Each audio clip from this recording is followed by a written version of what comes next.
एक दिन पिंकी अपने घोंसले में उदास बैठी थी। उसे उदास देखकर बंटी कबूतर उससे पूछता है। क्या हुआ बेटा, तुम क्यों उदास हो? मुझे स्कूल जाने में लेट हो रहा है। पापा अगर ना होती तो मुझे तैयार कर देती। बस इतनी सी बात, मैं अपनी रानी बेटी को अभी तैयार किए देता हूँ। पापा माँ मुझे छोड़कर क्यों चली गई? क्या बताऊँ बेटा, अभी तू छोटी है, मेरी बातों को तू समझ नहीं पाएगी। जब तू बड़ी हो जाएगी तो मैं तुझे सब कुछ सच सच बता दूंगा। बंटी कबूतर पिंकी को तैयार करके स्कूल पहुंचा देता है। पिंकी की बातें बंटी के दिमाग में बार बार गूंज रही थी। पापा माँ मुझे छोड़कर क्यों चली गई? शाम को बंटी जब घर आता है तो अपने साथ एक नौकरानी को लेकर आता है। यह है मेरा घर। कितना खूबसूरत है आपका घर। मेरा नहीं, आज से ये तुम्हारा भी घर है। आज से तुम्हें ही इस घर की देखभाल करनी है। रुको, मैं अभी अपनी बेटी को बुलाता हूँ। हाँ जल्दी बुलाइए, मैं भी उससे मिलने के लिए बेताब हूँ। पिंकी, देखो मैं किसे लेकर आया हूँ। कौन है पापा, आप किसे लेकर आए हो? ये तुम्हारी आंटी है, आज से तुम्हारी ये देखभाल करेंगी। कितनी प्यारी बच्ची है। आओ बेटा मेरे पास आओ। आज से ये तुम्हारी देखभाल भी करेंगी और तुम्हें स्कूल भी ले जाएंगी। ठीक है, तुम अब जाओ, खेलो। चलो चलो टुनटुनी, मैं तुम्हें तुम्हारा घोंसला दिखा देता हूँ। दूसरे दिन टुनटुनी अपने घोंसले में आराम कर रही होती है। तभी पिंकी खेल कर आती है।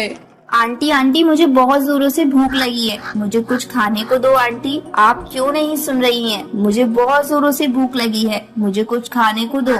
चल हट जा, तुम दोनों बाप बेटी ने मुझे क्या समझ रखा है? तुम सोचते हो कि मैं तुम्हारी नौकरानी हूँ? नहीं, मैं नौकरानी नहीं हूँ, मैं इस घर में राज करने आई हूँ। तेरा बाप तो मूर्ख है जो मुझे यहाँ तुम्हारी सेवा करने के लिए लाया है।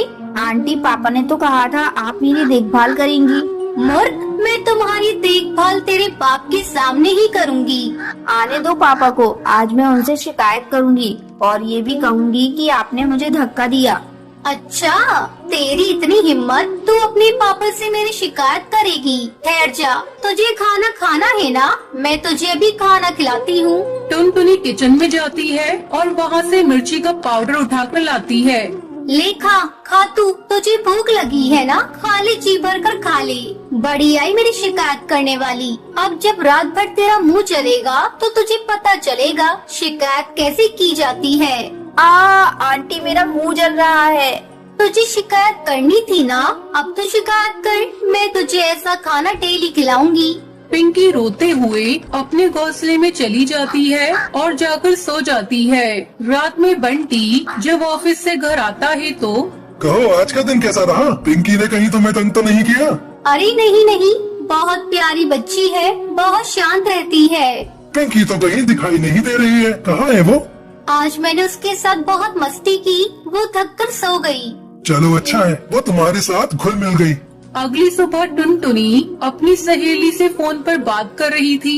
अरे क्या बताऊँ तुझे, मैं तो यहाँ एकदम महारानी की तरह रहती हूँ और वो पिद्दी सी चिड़िया, उसे तो मैंने नौकरानी बना कर रखा है। अरे टुनटुनी, किससे बातें कर रही हो? इधर आओ। चल मैं फोन रखती हूँ, मेरा मालिक बंटी कबूतर मुझे बुला रहा है। देखो टुनटुनी, तू पिंकी को तैयार करके समय पर स्कूल भेज देना, मैं ऑफिस जा रहा हूँ। हाँ ठीक है, मैं उसे भेज दूंगी। थोड़ी देर बाद अरे पिंकी, तू यहाँ बैठी बैठी टीवी देख रही है, चल जा जाकर मेरे लिए गर्म पानी कर। मुझे नहीं आता आंटी। तेरे बाप ने तुझे चूल्हा जलाना भी नहीं सिखाया। मैं कहती हूँ 5 मिनट के अंदर जाकर मेरे लिए गर्म पानी करके ले आ। पिंकी टुनटुनी के लिए पानी गर्म करने के लिए जाती है। मेरा हाथ जल गया आंटी, मेरा हाथ जल गया। ये चिड़िया ना हर समय मुसीबत में मुझे डाल देती है, अब मैं क्या करूं? बंटी देखेगा तो मुझे बोलेगा। बंटी कबूतर काम से घर आता है। जब वो पिंकी के रोने की आवाज सुनता है तो दौड़ा दौड़ा किचन में जाता है। पिंकी, ये तूने क्या किया? तेरा हाथ कैसे जल गया? टुनटुनी, तुम क्या करती रहती हो? मैं तो तुम्हें पिंकी की देखभाल करने के लिए लाया था, तुम अभी के अभी मेरे घर से निकल जाओ। बंटी टुनटुनी को घर से निकाल देता है और पिंकी चिड़िया टुनटुनी के अत्याचार से बच जाती है।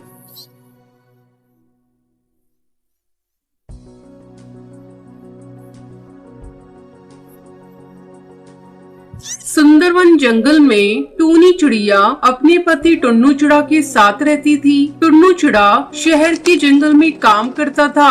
वो जंगल की देखभाल करने का काम करता था। एक दिन जब वो अपने काम पर जाता है तो उसका मालिक उससे कहता है, देख टुन्नू, अब तू बूढ़ा हो चला है, तुझसे अब अच्छे से जंगल की देखभाल नहीं हो रही है, इसलिए मैंने कालू कौवे को तुम्हारी जगह नौकरी दे दी है।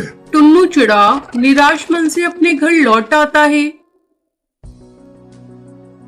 जब टूनी चिड़िया टुन्नू चिड़ा को उदास देखती है तो उससे पूछती है, क्या हुआ जी, आप क्यों उदास हैं और इतनी जल्दी आप काम से वापस कैसे आ गए? टुन्नू चिड़ा उसकी किसी बात का जवाब नहीं देता। टूनी चिड़िया सोचने लगती है, लगता है टुन्नू चिड़ा की तबीयत ठीक नहीं है, मैं इन्हें ज्यादा परेशान नहीं करूंगी। अगले दिन से टुन्नू चिड़ा काम की तलाश में निकल जाता है। कई दिनों तक वो काम की तलाश करता रहता है, लेकिन उसे कोई काम नहीं मिलता। धीरे धीरे टुन्नू चिड़ा बीमार रहने लगता है और एक दिन उसकी मौत हो जाती है। टूनी चिड़िया की सर पर जैसे दुखों का पहाड़ टूट पड़ता है। वो अपनी बेटी को अपने सीने से लगाए रो रही थी। मेरी बच्ची, अब मैं क्या करूं? तेरे पिता की तो मौत हो गई। लगता है मैं भी ज्यादा दिनों तक नहीं जी पाऊंगी। तुझे ही अब अपना ख्याल रखना होगा। टूनी चिड़िया अपने पति की गम में खोई रहती थी।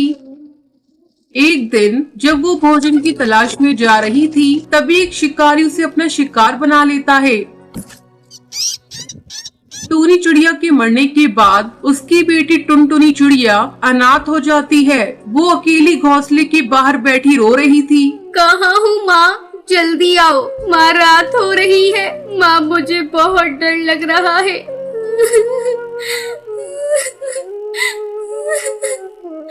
टुनटुनी चिड़िया के रोने की आवाज सुनकर पड़ोस में रहने वाली सुंदरी कौवी उसके पास आती है। क्या हुआ टुनटुनी बेटा, तू रो क्यों रही है और इतनी रात में अकेली तू घोंसले की बाहर रही है? तेरी माँ कहाँ है? सुंदरी मौसी, मेरी माँ खाने की तलाश में जंगल गई थी, अभी तक वापस नहीं आई। मुझे बहुत डर लग रहा है, कहीं उन्हें कुछ हो तो नहीं गया।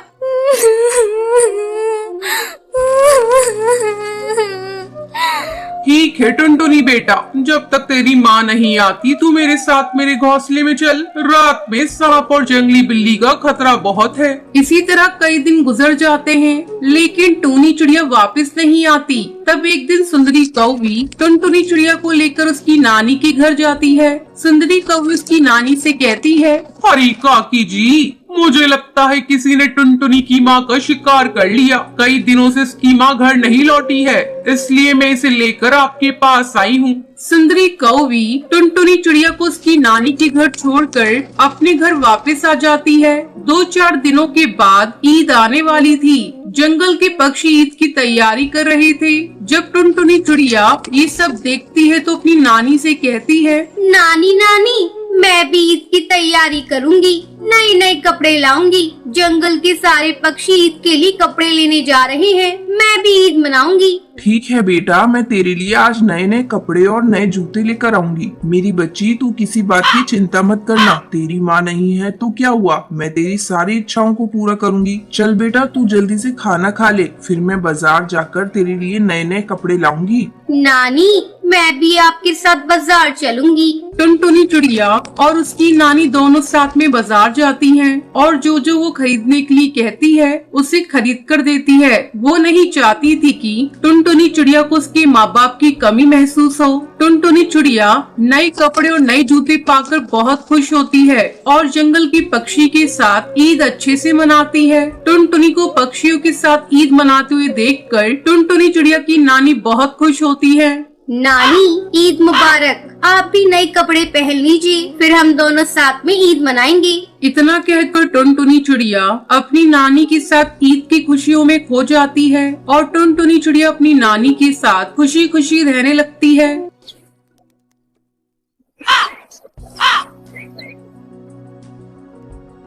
बंटी कबूतर की बीवी टुनटुनी की हाइट काफी छोटी थी। वो इतनी नाटी थी, जंगल के पक्षी उसका कई बार मजाक बनाते थे। टुनटुनी, तेरे लिए तो मुझे किचन में टेबल रखना पड़ेगा। माँ जी, इतनी भी नाटी नहीं हूँ मैं, और हाँ, हील्स पहनकर तो आपकी जितनी आ जाती हूँ। अरे तेरे पापा ने महंगी मोटर का लालच दे दिया, वरना तो मेरे बेटे के लिए ये लंबी लंबी चिड़ियों की लाइनें लगी थी। क्या बताऊं तुझे, कटरीना फेल थी उनके सामने। पर माँ जी, आपका बेटा भी कौन सा हाइट में अभिषेक बच्चन है जो कटरीना मिल जाती। वैसे भी मेरी और इनकी जोड़ी तो राम सीता की जोड़ी है, राम सीता की। एक दिन सभी खाना खा रहे होते हैं। माँ, दाल बहुत अच्छी बनी है, जरा और देना। रुको जी, मैं लेकर आती हूँ, किचन में है, वैसे भी मैं खड़ी ही हूँ। ये सुनकर सास हंसने लगती है। तुम खड़ी हो या बैठी, एक ही बात है। बस कीजिए जी, अभी हील्स नहीं पहनी है मैंने, वैसे भी हील्स पहनती हूँ तो आपके बराबर लगती हूँ। एक दिन टुनटुनी सब्जी लेने बाहर निकलती है तो पड़ोसन कहती है, देखो देखो कितनी नाटी है, रंग तो दिखने में ठीक ठाक था, हाइट भी ठीक ठाक थी, फिर क्या जरूरत थी ऐसी नाटी बहू लाने की। दहेज बहन दहेज, अंधे हो गए थे पैसों के पीछे, अब करे जग हसाई। दोनों की बात टुनटुनी सुन लेती है और उसे बहुत गुस्सा आ जाता है। आंटी जी, एक बात बताओ, मेरे पापा के पास पैसे हैं, उनको अच्छी लड़की की तलाश थी, ये पसंद आए और शादी हो गई, इसमें मेरा क्या कसूर, ये जो आप लोग मुझे सुना रही हैं। अरे नहीं नहीं टुनटुनी, हम तो तेरी सास की बात कर रही थी, कितनी लालची औरत है। देखिए, वो लालची नहीं है, पर उनके कुछ शौक है जो वो अपने बेटे से पूरा करवाना चाहती है, और देखा जाए तो उसमें उनकी गलती भी क्या है भला। और इन्होंने मुझसे शादी की है तो जरूर कुछ न कुछ अच्छाई नजर आई ही होगी ना। और अब ना मैं आपकी बहू हूँ और ना ही आपके रिश्तेदारों को मुझसे मिलना है। फिर ये बात समझ नहीं आई कि आप इतना परेशान क्यों हो रही है। ये बोलकर टुनटुनी वहाँ से निकल जाती है। टुनटुनी, चलो जल्दी से तैयार हो जाओ, हम लोगों को पार्टी में जाना है। टुनटुनी तैयार होकर पार्टी में जाती है, जहाँ बंटी का दोस्त उससे कहता है, अरे बंटी, तू कितना लकी है यार, तेरी बीवी की हाइट इतनी कम है कि तुझे बच्चे की जरूरत ही नहीं, भाभी बच्चे ऐसी हैं। और बंटी, अगर मेरी बीवी की हाइट इतनी कम हो तो मैं घर से बाहर निकलूं ही नहीं, कहीं फुदक के कहीं चली गई तो लेने के देने पड़ जाएंगे। सभी टुनटुनी पर हंसने लगते हैं। तभी पार्टी की जगह पर आग लग जाती है। अरे भागो यहाँ से, जल्दी भागो। अरे लेकिन बाहर के दरवाजे पर ही आग है, हम बाहर निकलेंगे तो निकलेंगे कैसे, कोई रास्ता भी नहीं है। अरे रास्ता है ना, अगर कोई सामने वाली खिड़की से बाहर निकल जाए तो सब निकल सकते हैं। तभी टुनटुनी छोटी सी खिड़की से बाहर निकल जाती है और आग बुझा देती है। अरे वाह, भाभी जी ने तो हम सबको बचा लिया। वाह भाई वाह, बीवी हो तो ऐसी, अपने पति ही नहीं यहाँ मौजूद सभी की जान बचा ली है। भाई बंटी, माफ कर देना, तेरी बीवी तो सच में कमाल है।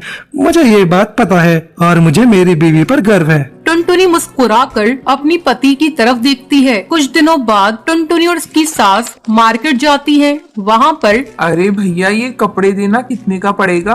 माता जी, ये तो बहुत महंगा कपड़ा है, लेकिन अब बस 2 मीटर बचा है, मेरे तो किसी काम का है नहीं, आप बस इसके 100 रुपए दे दो। अरे भैया, तो मैं क्या करूँगी इस टुकड़े का, लेकिन वैसे है बड़ा ही सुंदर। तभी टुनटुनी बोल पड़ती है, इसमें तो मेरी पूरी ड्रेस सिल जाएगी। ये कहकर वो कपड़ा ले लेती है। अगले दिन टुनटुनी वो ड्रेस पहनकर सास के सामने आती है।